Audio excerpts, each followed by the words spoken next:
Hello, everyone, and welcome to today's session of Career Samvad. I am Vikas, and in today's session, we'll be discussing career in human resources. Before we start the topic, let me communicate to all the audience that if by any chance, because of any technical difficulties, the call get disconnected, please click the same link and you can rejoin. So to discuss the topic today, we have Samir Kumar. Samir is a consultant and analyst of placements and partnership in social development sector. After graduating from JNU, he has been working to help lower income groups find their professional identity through his role with organizations like NIT, Development Alternatives, Quest Alliance, and Magic Bus. With over a decade of experience as placement lead, Samir comes with come to us today to share his journey and insights on pursuing a career in human resource management. Welcome, Samir, and thanks for being with us. Yeah, thank you. Yeah. So thank you, Vikas, and thank you, Radhika, for inviting me here. And Yes. good evening. Yeah, Yes. So, let's dive in. Uh, we have prepared a set of questions, and let's start. To start with, what are the top three reasons to look at human resource management as a career choice? okay. So first of all, means good evening, everyone. First and foremost, I would like to thank Vikas and Radhika for inviting me. I'm absolutely delighted to be here and to speak to all of you. And before I share my thoughts, I just wish and hope that you all, as well as your well wishers, are safe during this COVID time. So be safe. This is my best wishes to all of you, right? And now coming to the questions which which yeah, the questions that came from Vikas, that means the reasons basically. So if we talk about human resource management, HR, one of the departments or one of the verticals every organization has is the human resource, and this is one thing. Second, what most important is that as the business grew, you know the one thing also grew is the manpower, is the human resource. The more the business are growing, the more the persons you require. And here the HR, the human resource manager, human resource personnel, executives, they play a very critical role in hiring, in recruiting, in selecting, in managing, in maintaining the employers. So this is one thing. So one thing that this is for sure, that this is a place where there's always requirement, and there's always growth, and there's always means a lot of learning experiences. This is number one. Number second, this human resource, or means involves a lot of departments. Means if we talk about human resource, though it's a big word, but under that it comes first as recruitments, secondly as employee relations, third is payroll, fourth is L&D, learning and development, then comes the placements, means then also comes employee and employer engagement. So if you see that even this human resource, there are multiple, and as per the expertise, as per means your skill, you can be a part of one particular vertical.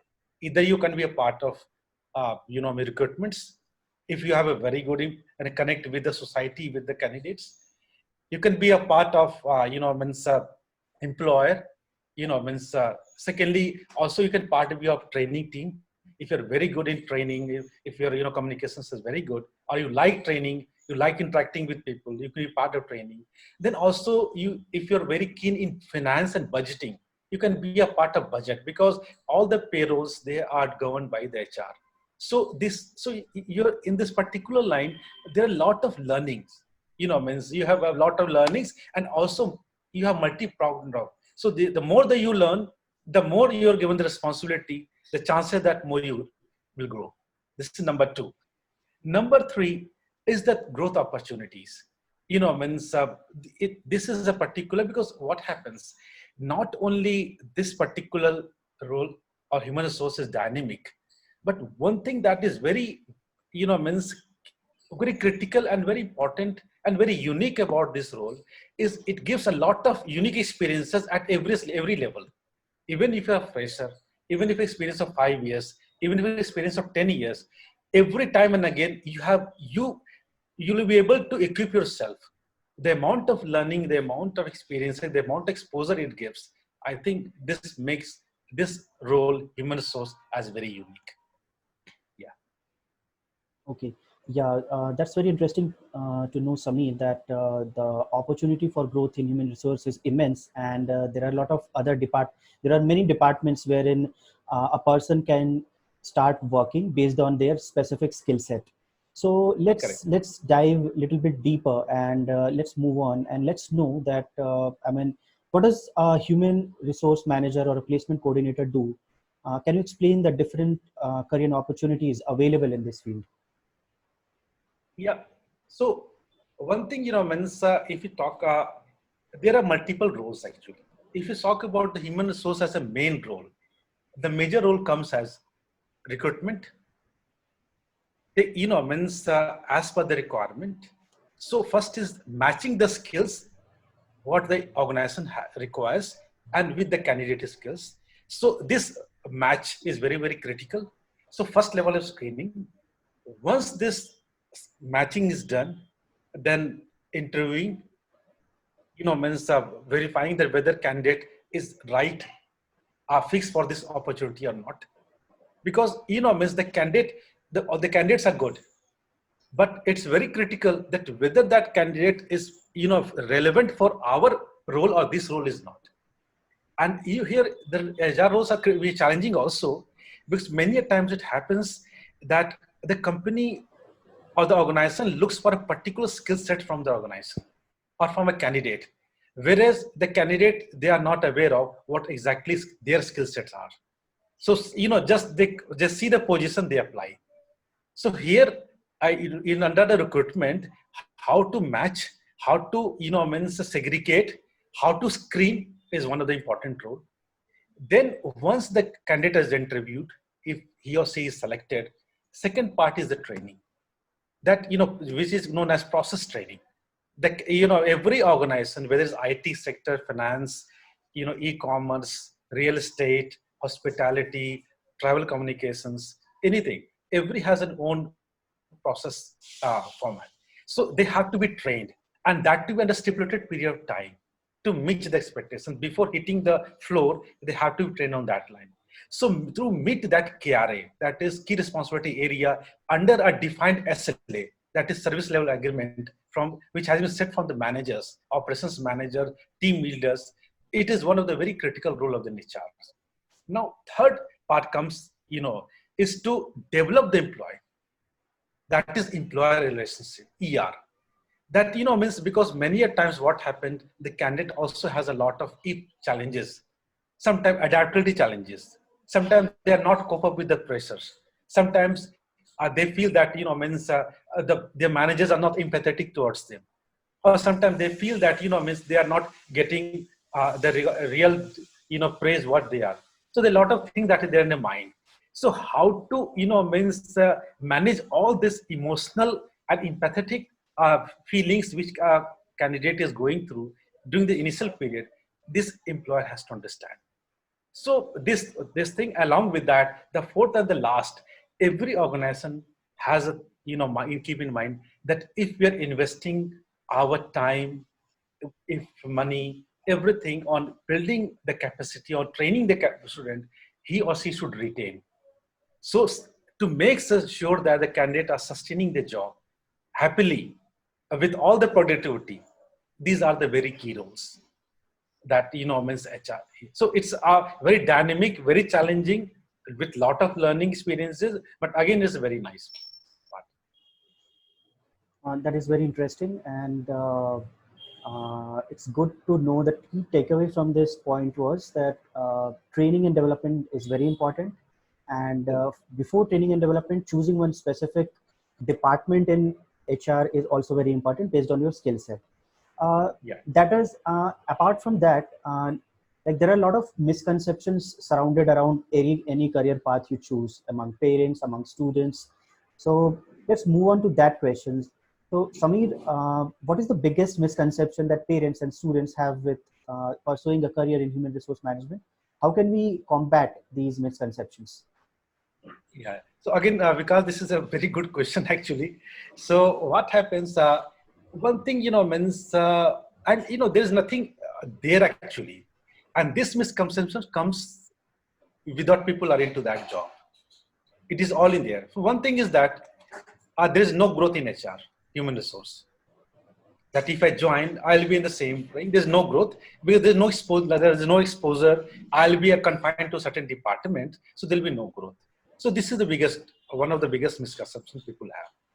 Number second thing is that means HR is working under a certain premises, under certain compartments. So if I join here, then I may not be able to move into some other verticals, or may not able to take up some other responsibilities which other people in sales operations they can have. This is number two. Third is that is there also that HRs they don't are paid nicely.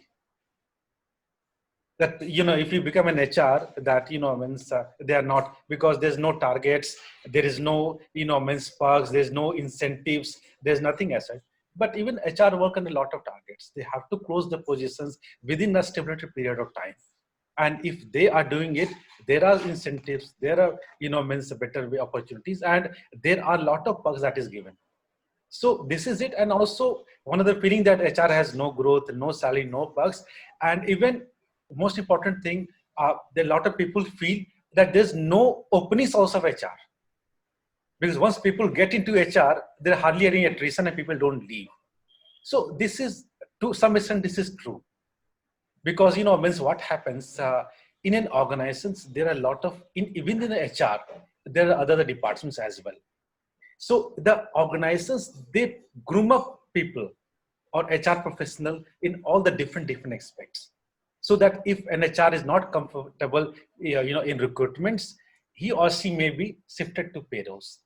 If they are not into payrolls, then maybe into learning development. If not in learning development, in other groups like employer relations.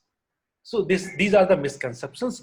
But these misconceptions are there only people who have not worked as an HR. The people who have worked as an HR, they are doing well, and they are happy.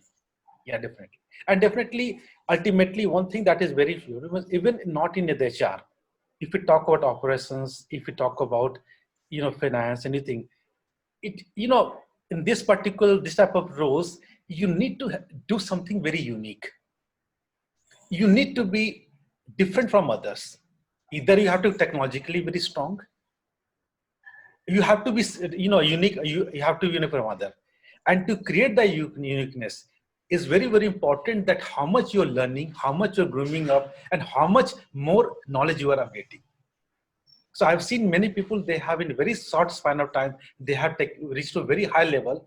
What they did, along with the work, they keep on adding a lot of qualifications. They, went for higher studies, went for, doing management also, part-time management after doing their post-graduation, or even while working from distant learning from different organizations. So here, every part, every position is very important that people should keep on adding the value, keep on adding their knowledge. And technology is one of the most important things. Yeah. It's good to know that HR also have, as any other career field, they also have the huge, immense opportunity to growth, but at the same time, they will have to keep working as they progress in their career, and they will have to add and go through other career programs to add to their skills so that they can climb the corporate ladder. Let's move on to the next question, and let's talk about academic programs.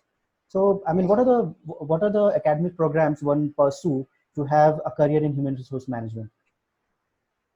One thing for the HR, definitely many organizations, I'm talking about very reputed organizations, they need candidates to have a, means maybe a specialization in HR. means whether it's a regular or a part-time or even from correspondence, but that is required. And if someone has, is very keen to pursue his career in human resource, I mean, there are some very good institutes in India, means MDI Gurgaon, XLRI Jamshedpur, this Mumbai, Exam Bhubaneswar, IMI Delhi, then Exercise Ranchi, and with social welfare and business management Kolkata. And there are, I've talked about this top 10 management institutes. There are many, institutes which offer MBA programs in HR. Means even these nowadays some IIMs also, not the 5 top ones, they are also offering HR. So what happens, means uh, this particular role requires, certain amount of specialization. If this is not a generic role, even if we talk about the work I am doing is placements. So my basically keen role is to place candidate, as per their skills and as per the company requirement. Now, if we talk about the employer, they have a certain set of requirements. And when, means when they need candidate, definitely they want that niche candidate with that, means requirement.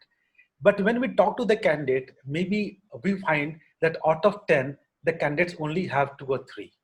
Now here, that it becomes a big challenge how to match up that. Because the company, they say that I want at least 7 to 8 out of 10, not 2 or 3. Now, how to, bring out, synergy in both the places? Here comes the specialization, that how you're thought of. How do you justify to the employer that, okay, if I'm sending 10 candidates for a particular openings, how these candidates will be right fit for those openings? So this role is a sort of specialization. Then secondly, what happens when the candidates join? There are a lot of things in mind, whether I work or not work or something like that. Then how to mitigate those challenges? Because if the candidate joins and if they leave within a week or 10 days, your relationship with the employer will go in toss. So how to make sure that is not only that you are sending a one slot of candidates to employer, but you have to maintain, just like employee relationship, you have to also maintain employer relationship, so that the future batch goes easy actually for you. So these are, so HRs are very specialized role, and definitely person in HR, person in payroll, budgeting, placements, employer engagement, industry outreach. I would recommend that they should go for some sort of specialized courses, if possible from the regular part-time, if not, at least from distance learning for sure. Okay, okay. So definitely, the certain few takeaways from this question, and as Samir answered, was that specialization is very important. Also, understanding employees and employer fit is also very important, because that will take that will take employees have a better fit in the company. So that was it. And now moving on to the next question, as we discussed earlier about skills, that what skill human resource management people should have in them to equip themselves. So my next question to you is, what are some of the chief skills that aspiring human resource managers and placement coordinator needs to have to equip themselves with? Okay, so because here, means I will break here a little bit. Means can I ask this question to my fellow, means colleagues sitting over here, the persons who are attending, can they hear me? Can they answer me that if I ask these questions to them, that what are the skills they feel, that what will be the answer? Yes, this is a question to the audience. Yeah, this question is to the audience. Means I'm talking with all this audience and everyone, that what they feel and what it should be. Yes, anybody would like to take up? Pardon? Yeah. Anybody wants to speak? Priyanka, Radhika.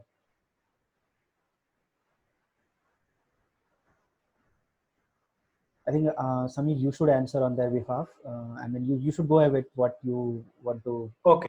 Go ahead with Okay. that, your answer. Yeah. So, one thing, there are, 6 to 7, there may be there are a lot of actually more than 10, 15, but 6 to 7 skills that are very, very important. One is organizational skills. That, means HR is one of the faces of organization. For the new person, HR is the communication, that is the gateway, for the new entrant to come.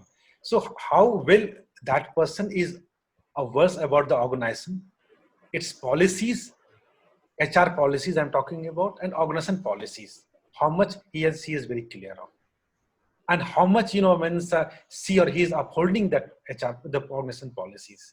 So organization policies is one. Second, the most important is the communication skills. So when I talk about communication, communication is not only about, means verbal communication or written communication, I think, but, means how much and to what level you have connection with that employee. Because if an HR, if he needs or she needs to interview a candidate, that with what frequency the follow-up is to what level.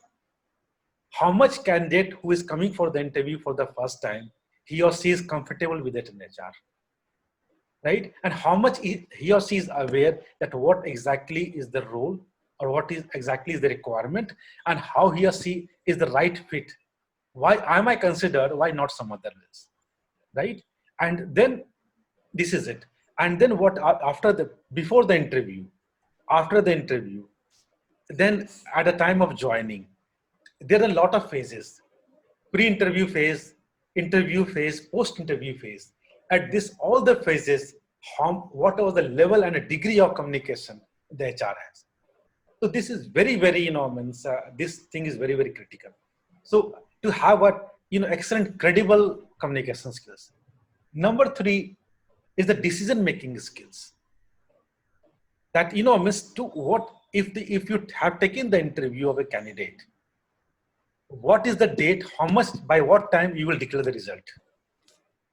It will take 1 day, 10 days, or 15 days. If you promise a candidate that, okay, I will share you the results after 2 days, and even after a week the results are not shared, then you or your organization may lose the credibility.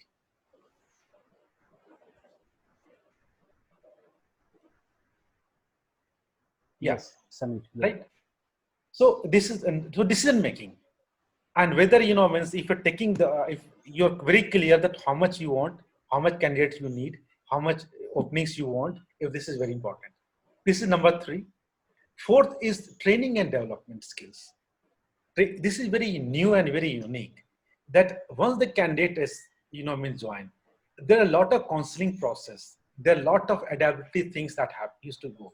So if the candidate is there, then do you have a particular model that with, okay, out of these 10 candidates we have shortlisted, 2 candidates, apart from a normal process training, will need a type of training. 3 candidates will need to go B type of training. Are the, means the HR is able to decide this thing. That, okay, this I have taken this candidate is very prompt, but he may be very not good at written skills. Maybe this candidate is very good at, but she may not very good at budgeting skills or some sort of other skills. So this training and development is also, 4th part is very important. 4th part is budgeting skills, because if HR will go into payroll, then how much number of days he has worked or she has worked, how much leave she has or he has taken, how many half days he has taken, how many, PL or EL or CLC has left. This all requires a lot of budgeting, because it's HR who sets the payroll and send it to the finance team, based upon which the salary is dispersed. This is number 4th. And the last and the most important, I think, I have only listed 7, is the empathetic skills. Empathy is very, very important, very critical, because what happens, normally, if anything happens, the candidate comes to the HR only. That, ma'am or sir, I'm not getting treated well. Sir, ma'am, my salary is not up to the mark. I feel that I have not, got the right amount of salary this month. Or, my managers or my TS are not behaving well with me. So there are a lot of issues actually. In a family, just like our issues are there, organization also has. And HR is the only face, everyone HR should have. even the candidate is asked to leave or the candidate is removed from organization, HR has to take a call. So HR has to be, I will give you a case. Right now, COVID issues are there. So one of the banks, they all of a sudden decided to remove 200 employees. But the bank was not having a very clear, that on what basis we should remove. But somehow, means they decided, the top management decided that anyway, since there's no business, we need to remove those. Now they have called up the HR and they have said that these are the 200 employees. You have to ask them leave without 2 days, and you manage how you do that. Now this situation for any person, human being, it becomes very awkward and not an easy.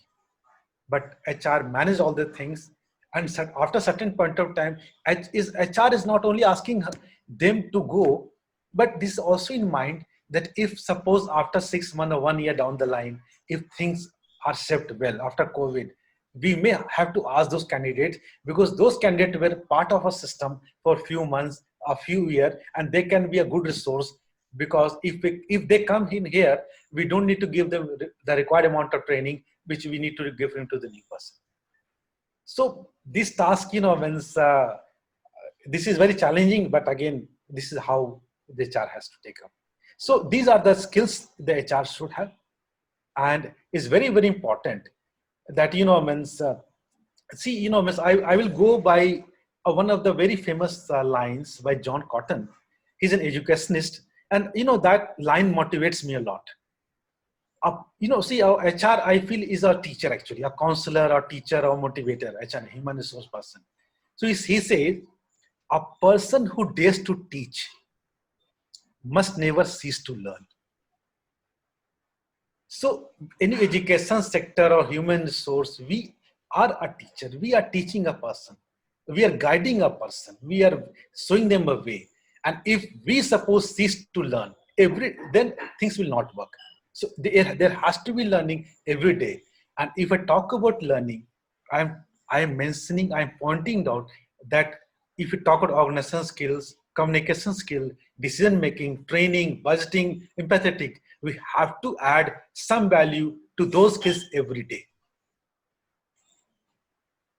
Well, the key takeaway from you was that organization is a microcosmic representation of the world, and HR needs all kind of managerial skills to manage that world. And also, learning never stops when you are into human resource management. So moving on to the next question, who are the primary and secondary audiences that human resource manager or placement coordinators target? Means there are two types. One is human resource managers you have talked about, and under that umbrella is placement coordinators. So placement coordinators are basically persons who are responsible to place the candidates who are from either engineering colleges or from business schools or from vocational training institute. So there have means if you talk about business school MBAs, if you talk about IIMs or top management institutes, there are people from finance, marketing, sales marketing, their background. They're basically postgraduates, and they have to place them. If you talk about IIT or engineering or medical, the candidates are basically undergraduates, and these are the things. They have to place it.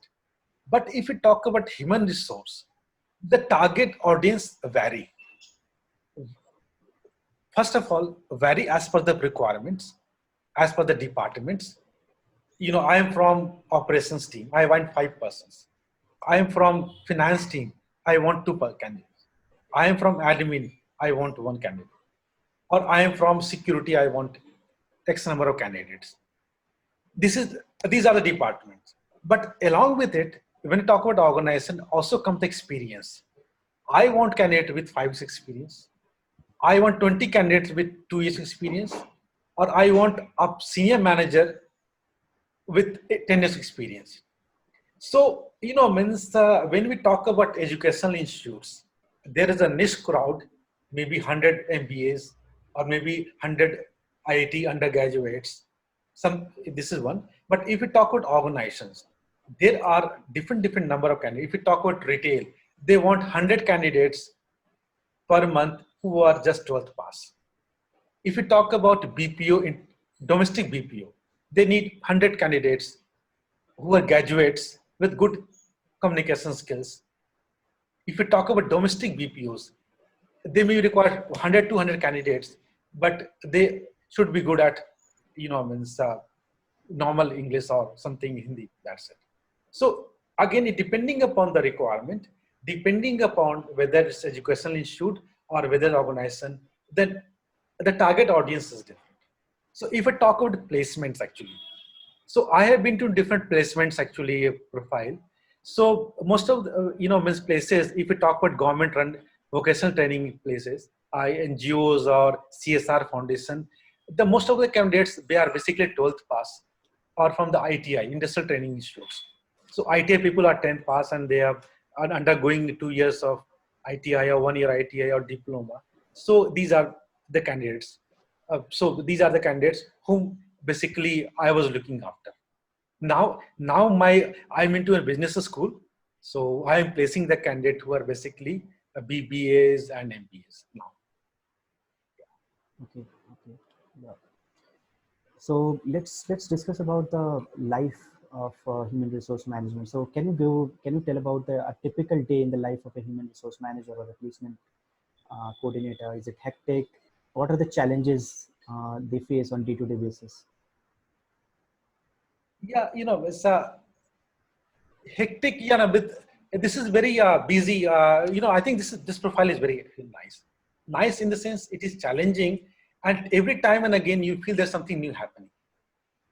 Sometimes it is stressful because what happens, you need to work under deadlines, and because it's a business requirement. So if certain businesses all of a sudden 5 people leave, then you have to have a replacement within a very quick span of time. And means, and also in a very stipulated time that, okay, I want 5 candidates to be closed by day after tomorrow. Now, once you start communicating with the candidate, sometimes one of the challenges happen that you called 10 candidates for the interview, only 2 are turned up. And even 2 turned up, they are not up to the mark. Mm-hmm.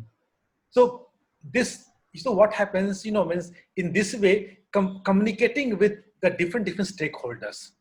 One time you're communicating with the parents, once you can be communicating with the candidates, once, means you're communicating to the peers or your colleagues. So this normally, once the interaction is at different levels actually, apart from your key role, that what exactly your daily course are there, work requirements, apart from this.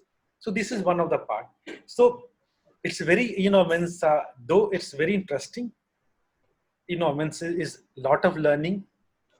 Sometimes it's very challenging and also stressful, because when the things are going as per expectations, because every hour and then you have expectations, right? But if sometimes if your expectancy is not up to that level, then things may, means if it is not up to your mark or as per your expectations or as per your whatever thought of, then it may disturb your routine schedule actually. You suppose if what happens, for example, if today you have to close 5 positions, you have called 10 candidates, only 2 turned up or 3 turned up, and that too 3 are not up to the mark. Now, to ensure that this thing happening tomorrow, again, it's not easy.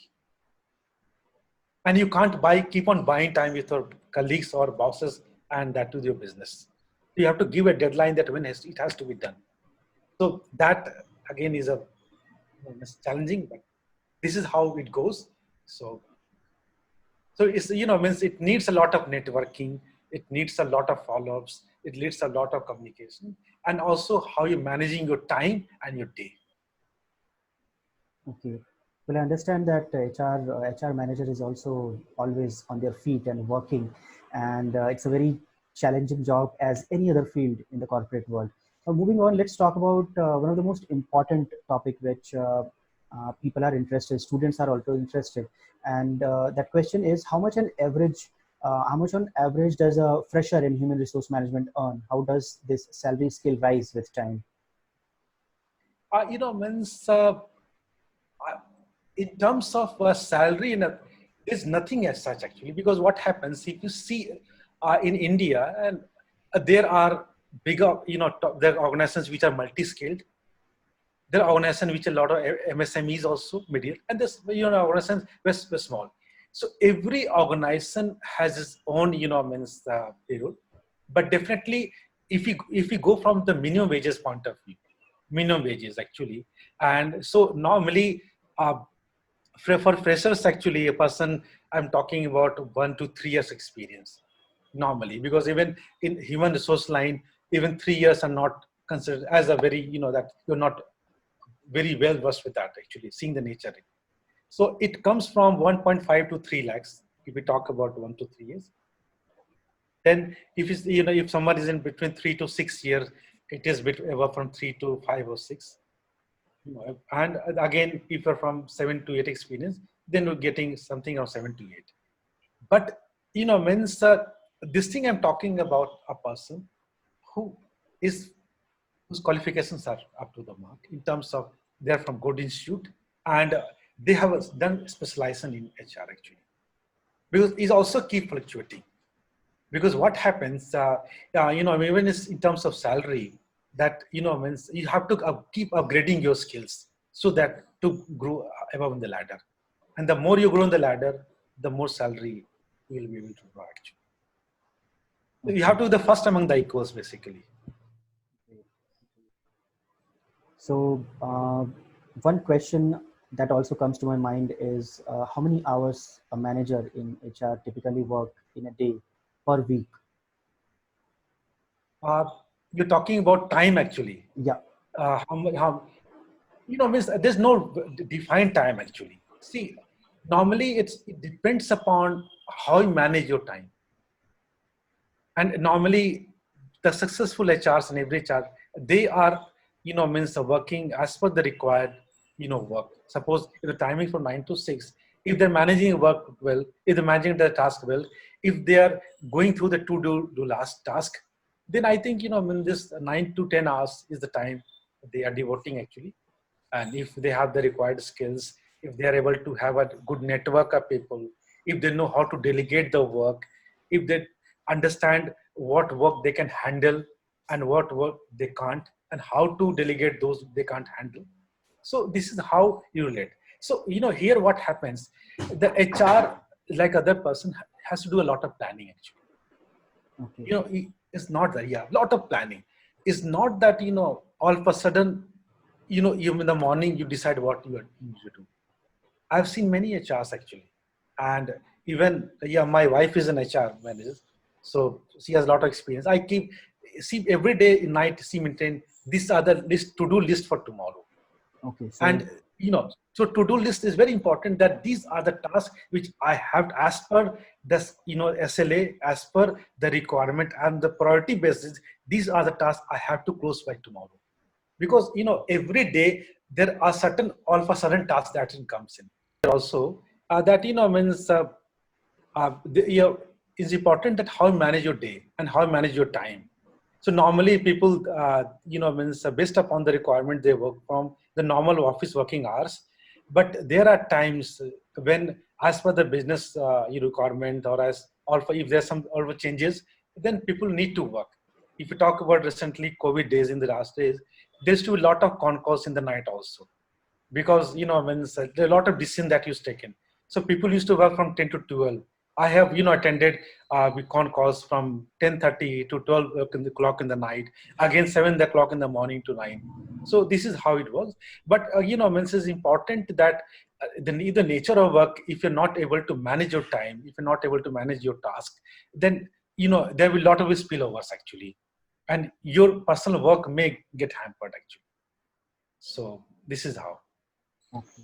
Okay. So I think the takeaway is planning is the key in being a good HR manager, in managing your time as well as your work, I guess. Yeah. Yes. So moving on to the next question, how does a career as a human resource manager or a placement coordinator change or evolve given the present COVID pandemic situation the world is fighting? Yeah, so I think this is a very good question actually. COVID has changed a lot, but if you talk about COVID, I think there are a lot of positives also has come in. Means there are a lot of things, because many of the organizations, they kept on working even during the peak COVID. and a lot of things so happen through technology actually. So if we talk about education sector, if we talk about human resource, if we talk about organizational structure, the amount of technology that we have used in the last 3 4 months, we had never used earlier. We had multiple meetings through visual mode, just like Zoom or other means, where earlier we used to spend more time on traveling actually. So if you talk about COVID, what happens? Definitely, it has both positive and negatives, both also. But means what? In one thing that has changed, that when we talk about earlier, it was a shift from what we used to do earlier. If we talk about training, earlier we used to call candidates at one point of time and on one place, and we used to means there's a lot of hand holding, lot of follow-ups. Here, what is happening? Means we have to use or take help of the technology. So technology has one thing very good. Another is means technology can be very good in communication or making things very fast. But when you need to talk about empathy, when I need to talk about things or message that is going very strong or very fast, it is not like that actually.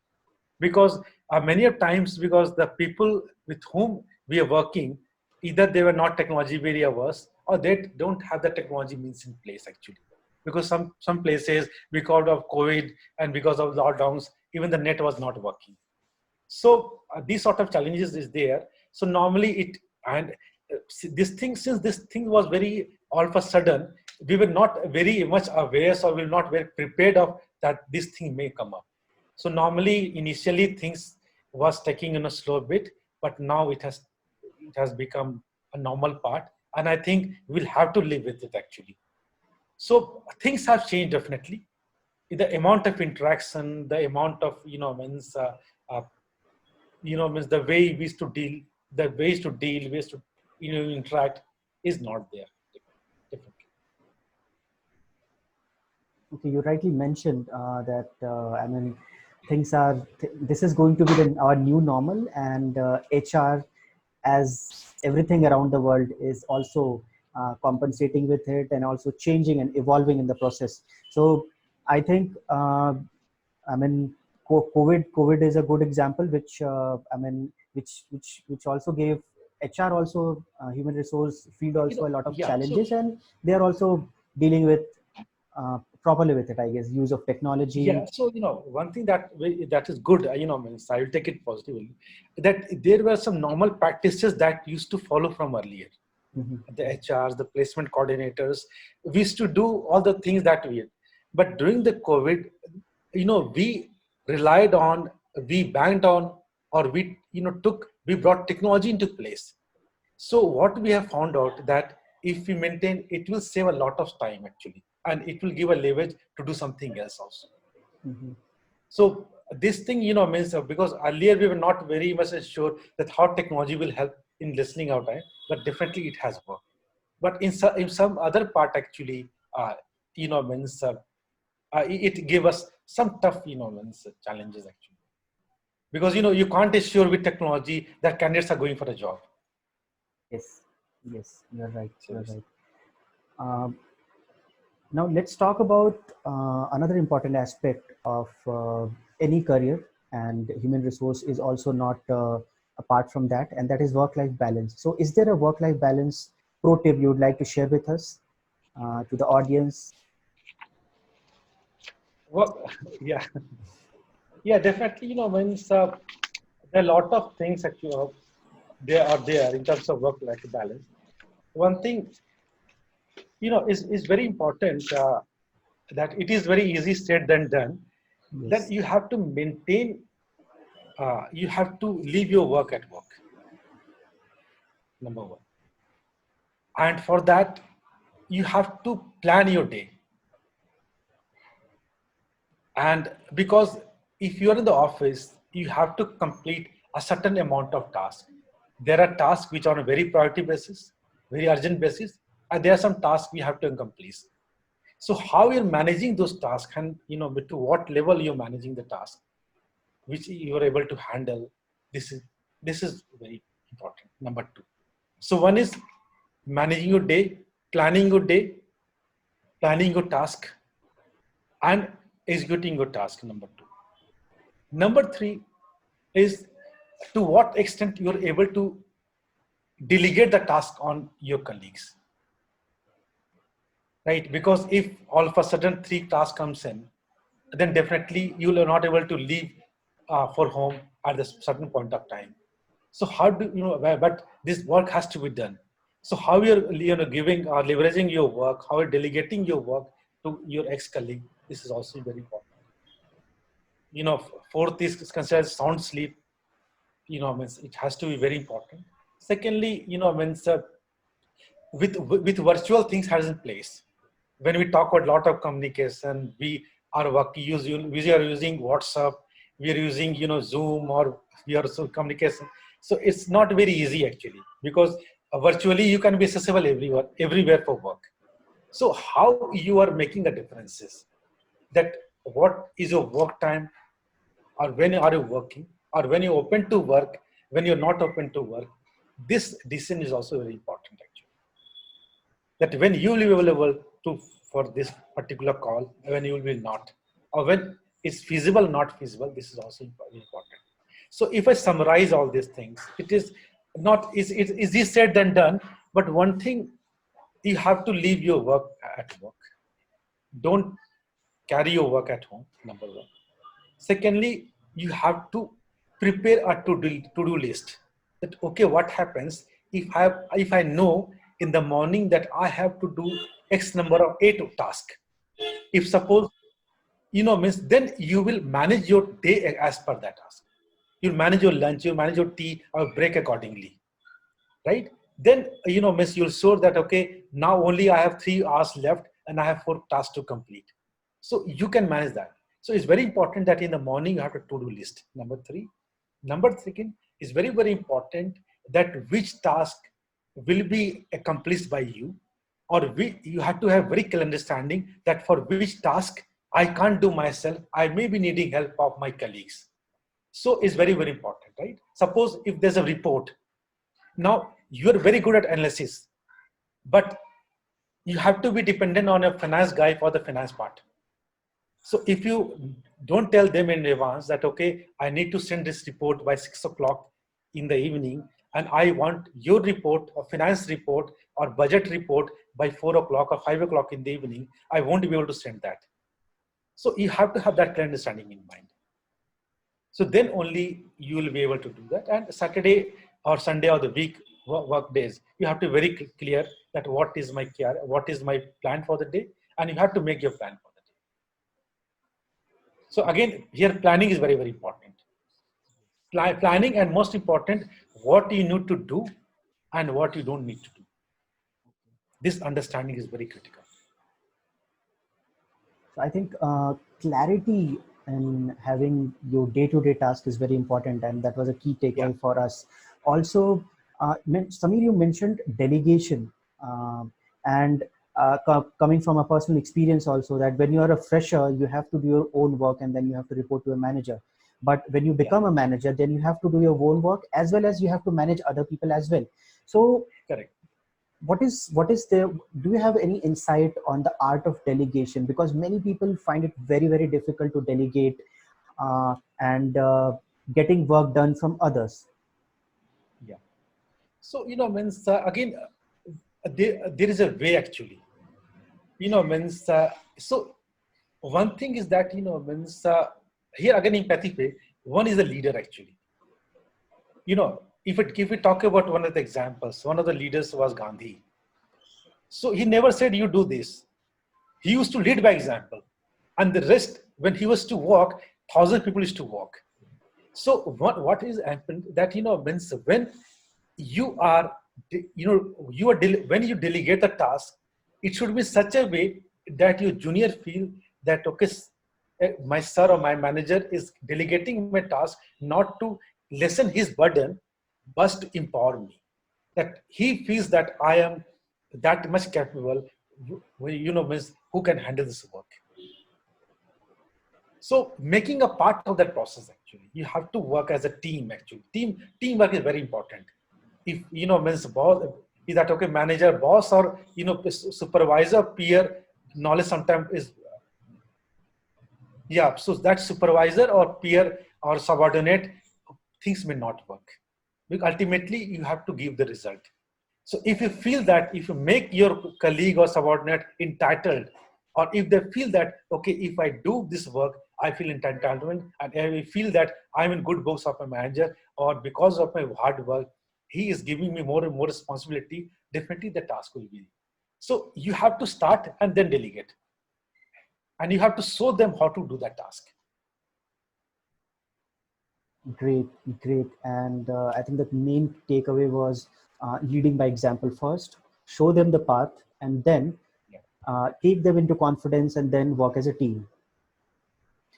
Yeah, definitely. So here, what I feel based upon my experience, I think, means it's very, if you talk about organization, everyone should act as a captain, not as a coach. What I feel. So if a captain takes the responsibility that, okay, if I win, the team will win. If I fail, I will fail. So if that ownership comes in place, definitely, means your every team will work actually. That's very well said, Samir. Being the captain and not the coach, and that's we are ending on a very right note that everybody has to lead by example, being the captain, and then if the team fails, take the ownership, and then go ahead with that. So thank you very much, Samir, for such an insightful discussion on the career in human resource management. Definitely, I think it was beneficial for all our audience, and people will listen to this later on. And thanks a lot. Thanks a lot. And also, I want to inform the audience that this video will be available on YouTube tomorrow morning. So And before, because so yes, yes, before, means closing, and I think it was a very interesting question. I just want to share a few thoughts actually mine. sure, sure, So I will take not more than 3-4 minutes actually, if sure. you allow me to go ahead. Yeah, Yeah. yeah. Go ahead. So means friends and means uh, one thing I like to suggest, based upon my experience, right now that this is a COVID time, and COVID, this pandemic is going to stay till the time vaccine is in place, and till that means till the time the government restrictions, because even today Manipur and Maharashtra, they have increased the lockdown. So every after every 15 days they're increasing it. So nowadays, things is maybe possible that things may not up to the mark at least for 6 months or a year. So when it talks about employment, unemployment, employment or hiring, at least what I feel as of from now, after hearing from all the experts, that for the next 1 year, that things will be not up to the mark, because the things will not be as stable or as it will be as it was 6 months back. Because even the lockdown is not there, but the social distancing factor will be there. And lockdown was imposed to stop the number of pandemic, the number of patients that was coming in. Now, if after lockdown, if the things will bring to normal, again these things will come in. So this is one part. The industry has also fear, because nowadays industry, they are phase wise putting or asking their employees to leave. So many organizations, they have asked to leave. Many organizations, they are giving only 50% of the salary. Now what will happen here, if the businesses comes back, the company will prefer those who was part of the system, the person who have worked for 6 months, 1 year, to come in rather than taking new persons in line. So when it comes, if I talk about hiring perspective or employment perspective right now, I feel that for the last 1 year, the things is not up to the mark. So, means, so it's better that in this particular time, whatever you want to learn, and from wherever you get any opportunity, try to grab that. Learn, unlearn, unlearn, learn. Try to grab that, and then start with the perspective that, okay, if I'm not getting the adequate amount of money, but definitely what I am getting is the actual exposure. So maybe after, means suppose, for example, means if I give an example, if you talk about aviation sector, transport sector, communication sector, hospitality sector, they are going to have very difficult phase. However, if Indian Inc. and government thinks healthcare, IT can be a very good sector. Means I will close on one of the sentence of Sanjeev Mehta. He is MD and chairman of Unilever Limited. He will be rightly said. Then in 2000, you may have heard about Y2K, that there was a bug, computing programming bug. So in that point of time, all world was, means in heavy, and India and its scientists and Indian people, they rose up to the opportunity by facing that Y2K challenge. And it was an example in India. So now it's very right time for India to become a leader in healthcare in the world. And if India and Indian people, Indian government thinks like that, definitely healthcare will have a lot of opportunities, lot of job opportunities, lot of openings, and it will able to create a wide credibility in the world in terms of healthcare. So for the next 1 year, from the employment point of view, from the hiring point of view, things may not be what you are thinking of, right, as of now. So jobs will be not be there. People, there will be a lot of cuts, more cuts also, which expected. There are companies who are thinking of to lay off people. It will be there. So learn, and whatever comes in hand, please take that. This is my, not suggestion. This is my wish, and this is my, final wordings to all of you. Thank you so much. Yeah. Thank you so much to Vikas and Radhika. Thank you, Sami, for joining us and enlightening us with a really good discussion on career and human resources. Thanks a lot, and definitely best of luck to you for future. Yeah, thank you. Thank you so much. Thank you.